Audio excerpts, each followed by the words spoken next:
So, you're going to be hearing a lot from me today with budget stuff, so settle in. We wanted to talk first about our capital improvement plan. So, big capital projects obviously are one of the more flexible parts of our budget. You know, some things we can't control, like pre-kindergarten numbers, like homelessness, you know, Medicaid enrollment. Some things we can. One of the things we can control is our capital projects. So I wanted to talk about it today. Disclaimer, this is just a discussion input question session. The tentative budget isn't ready yet. It won't be ready until November. So this is just our opportunity to try to get some feedback from the board so that we know, building the budget, what the expectations are. This is our third 5-year annual capital plan. Before that, we did, we had some capital accounts, but we didn't necessarily have a plan, quote unquote. This is last year's plan. The goal here is, we need to put our investments in context. It's hard to come to the conclusion to spend $800,000, for example, on a boiler at PSB if we're not also putting it in context with how much we're spending on road paving, how much we're spending on our other facilities. It's really important that you keep track of that and put it all next to each other in a plan so you can see where the money's going. It's also important we don't want to lose track of big investments. We've been talking for quite some time about investments that have been put off or that have been lost in the shuffle. Part of having a 5-year plan is we know what we're going to need in 2026 because we're planning for it now. Again, same thing, alleviates emergency expenditures. Things that, it really is on our department heads. If you've got an old piece of equipment, if you've got things in your building that need to be fixed, get them on the capital plan. There should be no surprises. Anything that we need to buy or fix needs to be in here. Constant annual capital spending. Make sure that we're, not spending $4 million one year, $500,000 the next. If we're consistent every year, it helps stabilize the budget and allows us to track our expenditures a little bit better. So, capital equipment. Capital equipment is defined in Lewis County for the purposes of our capital budget as an expenditure of $5,000 or more for an equipment or a number of pieces of equipment that will be used together. In capital 2018, we didn't really have a capital budget. We if you'll recall, we do a lot of stuff in the middle of the year. A truck's up, well, we got to do it. Well, the goal is to plan ahead and put it in ahead.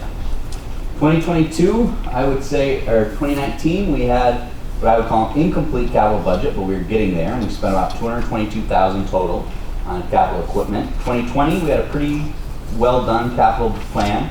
We spent $629,000, and as you can see, we're starting to stabilize. My goal is that, every year we're spending about this much on our capital equipment, keeping things fresh, keeping things moving.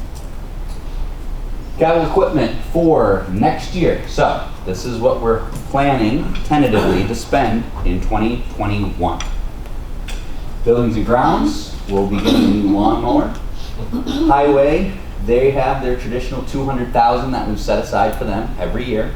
And pretty much what they've done with that is they've done it if they put it on a lease program, right?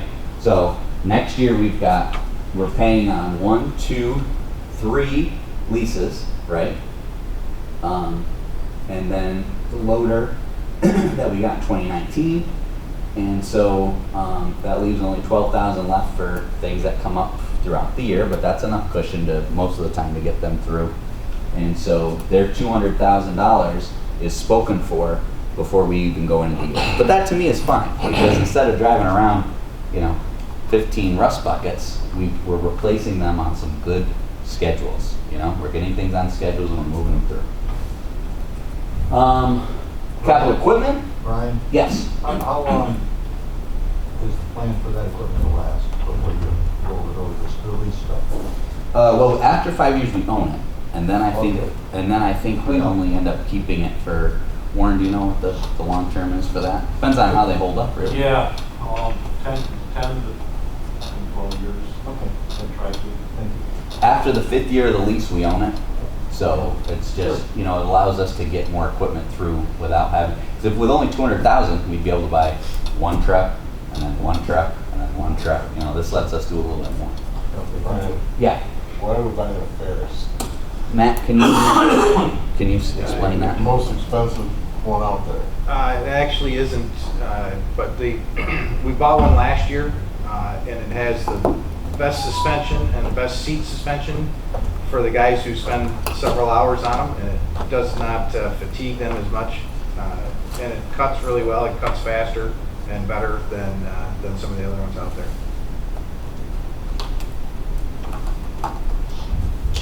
It's the most expensive one out there too. You can It's- get a Cub Cadet for a lot, half the price of that. Well, a Cup Cadet wouldn't hold up nearly as well because it's not a commercial mower, it's more of a residential mower. Well, you said you bought one last year? Yes. Then what are you doing, where do you need another one? We're replacing other mowers that we've had for several years. They're probably close to 10 years old, or if not more. How many mowers do you need? Well, we mow at 4 different sites. So we have one stationed over at JCC. We have 2 up at the PSB and DSS. So we bought the Ferris last year, and that's where that stays. We also mow DMV with that as well. You got a big trailer, you can't transport one to the 3 different sites? Well, we've had, we leave them at the sites so we can utilize them, whenever we need to, instead of transporting them back and forth. Yeah. For capital equipment at the IT department, we've got a $115,000 project. We actually budgeted half of that last year, so that project is starting right now. $50,000 of it's going to be paid out of the 2020 budget. The other 75 is going to be paid out of, we're hoping, the 2021 budget. But that is basically our main servers that power the county. They're at the end of their useful life. Adam put this 2-year project in last year, and we're following through with the second half next year. Sheriff Department dishwasher for the jail. That piece of equipment is original to the jail, so 1993. It's a commercial dishwasher. The technician told us this year that he's not able to get parts for it anymore, and it's really kind of, hey, we've gotten our monies out of a 20-year-old, almost 30-year-old dishwasher. Office furniture at the jail. The sheriff sent me photos of what they're working with, and it's hard to argue that they couldn't use a little love up there. Computers and scanners, that's to go along with some of the new New York State regulations for the discovery reform. Everything in the DA's office is now electronic, so we're trying to get everybody up there situated with computers and scanners so that when they do the reports, they go right in, right to the DA, everything's electronic. Patrol vehicles, we're on our 2nd year of enterprise with the patrol vehicles. Now, typically, we've spent about $90,000 a year on patrol vehicles, and what we do is we buy two vehicles every year, two.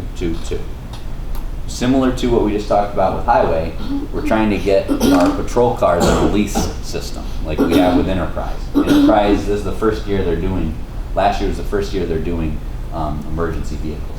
So once we get them in with Enterprise, it costs a little more up front, but once you build your equity up, then we start rolling the cars over and we'll start saving money. So that's probably as high as that number will be. My hope is in the year it starts going down, yes. Ryan, word on the street is that the deputies are taking them home with them. Is that shortening the life of the vehicles, plus adding a fair amount of gas, oil, and maintenance? That was a COVID-19 accommodation to prevent people from coming in and out of the office. But you'd have to take that up with the sheriff. It certainly must be more miles. Than going back to the shop, the garage every day. So that's why they had made that change. But I think it's a conversation we should have sometime. yeah, I How agree. many units do we have in the fleet, Ryan, for the highway patrol? For the ship for Road patrol. One for their own person, I think. give me a second. Let's see if it's in their request.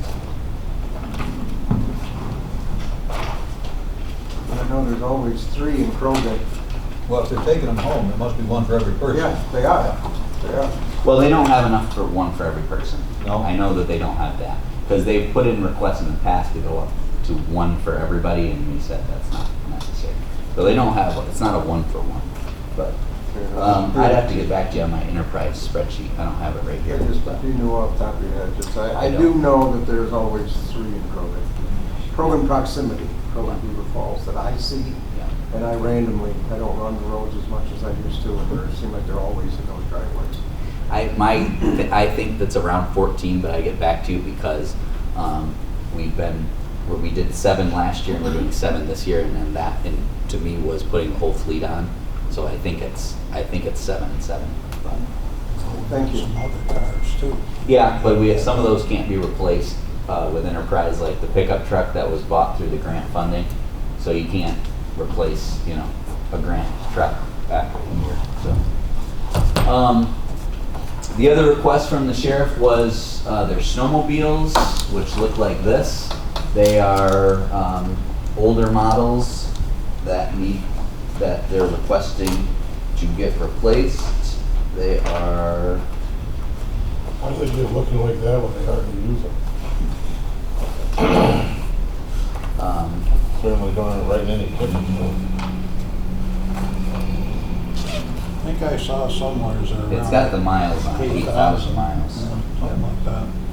Didn't we do a program where we could get one for, is that just one? We did, I don't know what happened. Yeah, through Old Forge. Through Old Forge. I don't know where that stands, but I don't think so. yeah, there's 2 that they have.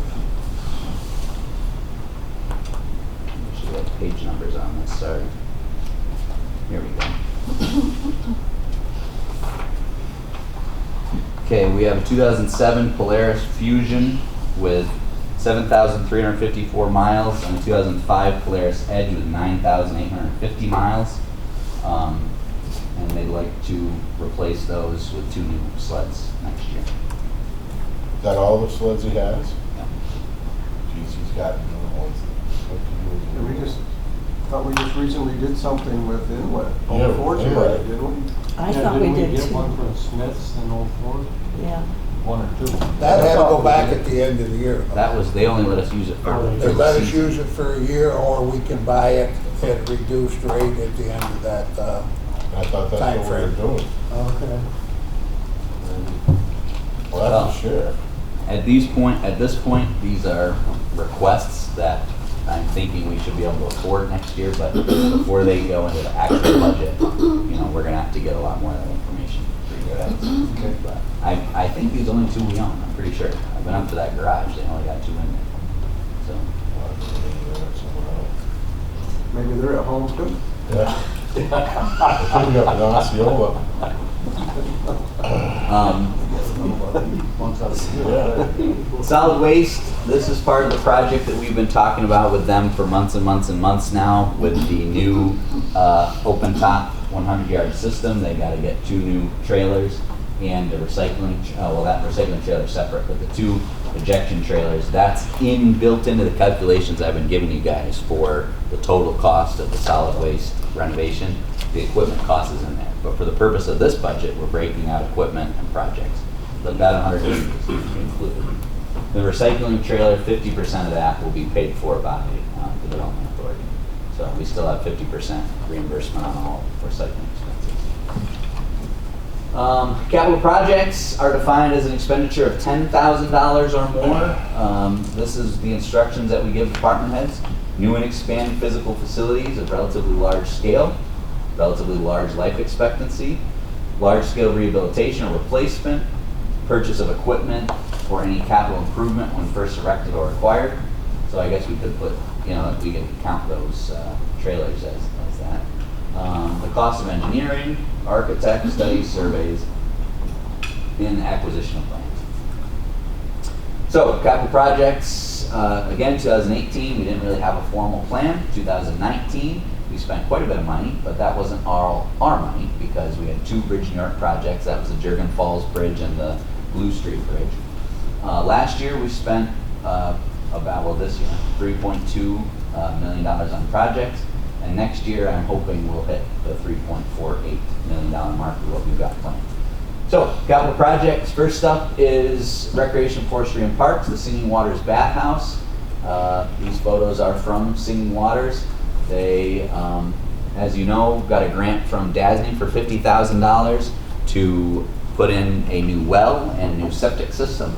So we have to finish off the project, or I'd like to finish off the project, by completing the bathhouse for the remaining $55,000. Buildings and grounds, we've been talking about this through our ad hoc committee, but the boiler, we're going to do that next year, so that'll be in the budget. And courthouse elevator controls. Matt, what year is our elevator? 49, I believe. And the buttons have been replaced when? The Never. door controls, the door operator are original to the building, so they cannot find parts for them anymore. So we're biding our time with So I those. better not get stuck in. Yeah. We'll have Andrea test the new buttons. Use the stairs. My God. You can climb out the top. Yeah, I'll sit there beside them. So we want to replace the controls there. Highway, obviously, is a big portion of our capital spending is on our road infrastructure. Our CHIPS plan, we typically are around $2.4 million, $2.3 million for CHIPS. I'm not saying it's definitely going to get cut, but we're budgeting as if it's going to get cut. So we're bringing that down to 1.8. For our CHIPS plan, we're going to do the River Road Bridge in Harrisburg, which we wanted to do this year, but with staffing, we didn't have our summer help, and then the DC held us up on the size of the culvert and everything, so we pushed that off into 2021. West Road Box Culvert and West Turn, we'll be replacing that with CHIPS money. Paving 5.3 miles of road in Osceola, paving 1.8 miles of Florence Road in Osceola, paving 1.1 miles Creek Road Pinckney, 4.4 miles High Market Road in West Turn. So that's our CHIPS plan for next year. In-house road construction, so we use state money for some of this. We also put in our own money to maintain roads. We will be spending, we do $75,000 a year for in-house road construction, and this year we're going to be spending it on Mackey Road in West Turn. In fact, that's a 2.5-year project on Mackey Road. Warren, can you talk a little bit about that? Yeah, I think it's about 3 miles across that road, so I'll try to break it up in a 3-year project. So we're going to try and do some of it this year, and for the next 2 years, before we can get all the way across it, get crushed gravel across it, get built up, get a ditch established, better, and put some trees. That's how you did Sears Pond. That's how it's here, up. That's the one that got wiped out. Yes, part of it, no. Is that seasonal or is it year round? The further end up towards the High Market Road is season. Okay, we're gonna open that up, or when we're done with this project? There's been requests to, yeah, we'd like to see it open. I've got different requests, so if we can make it well enough to get a plow across it, the possibility is there to do that. Warren and I have had discussions about Mackey Road. My initial reaction was, why would we put all that money into a road that's seasonal that nobody lives on? And Warren kind of said, why don't you drive up and take a look at it? And you know what? People are building on these back roads beautiful, beautiful homes. So my opinion, that kind of got changed from, well, we shouldn't put a lot of money into these rural roads to, if people are going to build, $300,000-$400,000 homes up there, we can at least make them wide enough for a plow. I mean, that's kind of the way I'm looking at it. So Is I that, think is it's, that the road they were concerned about for the school buses to be able to get around? Yes. Additionally, the school buses like to use it, UPS likes to use it. Well, if you get stuck and you can't get out the other way, you can go The that way. Fish Creek With a Bridge is little- out. A few kids. Get around, get on, that live up there. I think it's still that stuff. I don't know. Mackey Road connects. It connects. Mack Road. Yeah, next to High Market Road. From Gomer to High. They plow it through the year? No. The tail end by. That it's seasonal in the winter? Right, Okay. I can't remember. I think, is it Curl? That comes back down to the, It's a Plummer loop Road, Plummer Road. Higby? Is it Higby connect there too? Higby. Higby Road? Swackhammer Road. No, it's not, it's not. That's my Swack favorite Hammer. road in Lewis County. It says, No. So we know where it's from. So, well, it's over there by Mackey Road, isn't it? West Road. Close enough. Bridge design, we don't have any bridge New York projects in 2021, but we've got 3 on the docket for 22, 23, and 24. West Road in West Turin, that's a 2021 construction, although I was a little bit confused about our notes, Warren, so we gotta go back and look. Yeah. But anyway, we're just doing design on these 3. So we pay part of the engineering costs, then the state pays, 5%, and the federal government pays 90% through the Mark Shelley Fund. So But it depends on the funding times for the state, whether we can move one from the Shell project up to Yeah. construction. So when we have the design for these 3 ready to go, then as soon as we get to go ahead from the state, we'll start plugging them in. So total highway projects, $2.45 million for 2021. The big question, of course, is how do we pay for it? And this is the tentative plan. Again, just a reminder, we still have till November, and we're going to use all that time. But here's our tentative plan. These are our capital accounts. So over the years, we've created all kinds of different capital accounts. DSS building, here's one that has got $208,000 in it, which Jerry was telling me that might go back 10 years when we put that money in, that 200 grand, and we haven't touched it. Highway building account, we've been building that up over the years, which is good. Buildings and grounds and equipment and data processing are ones that we always put a little money in, take a little money out, those kind of float. Striping always zeroes out at the end of the year. Whatever we put in comes out, always ends up at 0. Jurgen Falls, that project is not yet technically closed. We've got to make sure that the state signs off, and then we can reappropriate that money. Project cleanup money, property cleanup money, fund. We've got $71,000 in there right now. This is one we might want to talk about when it comes time for the final budget, and can we find some way to build that up a little bit? Because we know there's projects and properties throughout the county that we need to start spending money on. The E911 fund, that has got 55, and then our capital building, remember we created this one at the end of last year as a future projects fund. So we're starting putting some money away for someday when we might want to do a bond payment, some type of big project. So this is what we have right now. We got $2.7 million all told. Here's what we have left to do in 2020. So highway, we still have to do the fuel project, right? So that's going to come out. That'll give us 507 starting next year. Data processing, like I said, we've got the first half of the server project. So that's 50,000 that is coming out this year. That'll leave us with 38. And then the property cleanup, that's the Rauscher property that we've got to go in, take down that barn, clean up that whole property. That's going to cost us a little bit of money. So that fund will be down to 54. So beginning December 2020, we'll have $2.19 million ready to go for capital. We've got 621 that needs to come out for equipment. That's all the things that I just went through there. We've got 875 that need to come out for buildings and grounds. So that's your boiler, your singing waters, and the elevator controls. Then you've got data processing, which is the second half of the server project. And then we've got striping, which we always do about 70,000, 75,000. That comes in and it comes out. So we've got to come up with $1.025 million. What I'm suggesting is, in the 2021 budget, we bring in from taxes $500,000 to go into buildings and grounds. So we're spending $875, but we're putting in $5. And to me, that's okay, because we don't need to put the whole $800,000 courthouse boiler project on the taxpayers. We can use some of our savings for that, in my opinion. You know, you do. That's why you save up for big projects like that. Equipment, we're spending $621. We'll plug in $400. That'll bring the balance down to $153, which is still a reasonable level.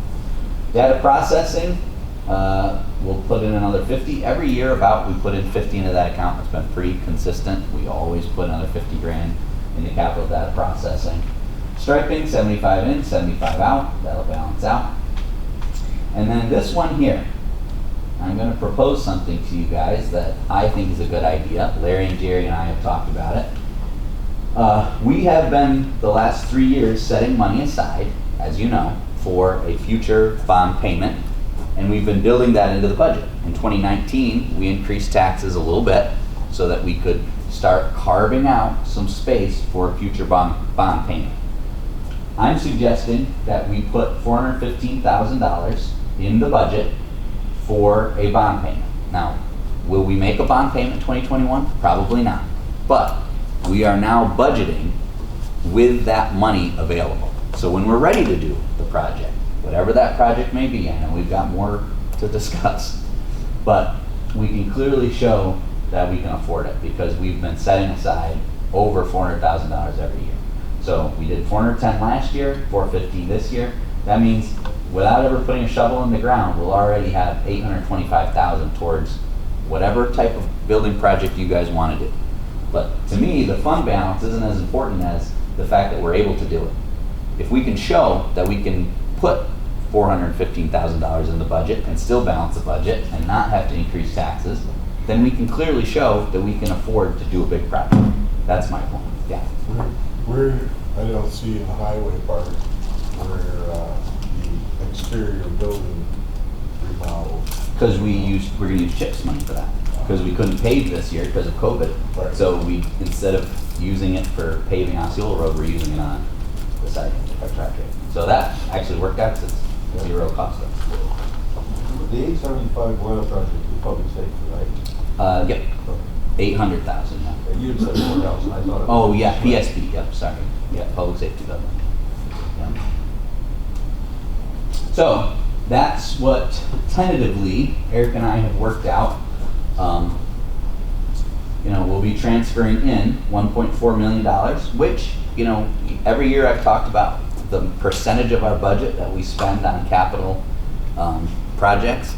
It started out real low, and we're starting to get that up. We really need to be 3.5% every year reinvesting in ourselves.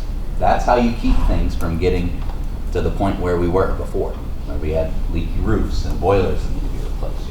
If we can try to get 2 to 3% of the budget every year on capital equipment and projects, we're going to keep ourselves from having those emergency expenses and having these big problems that we've had.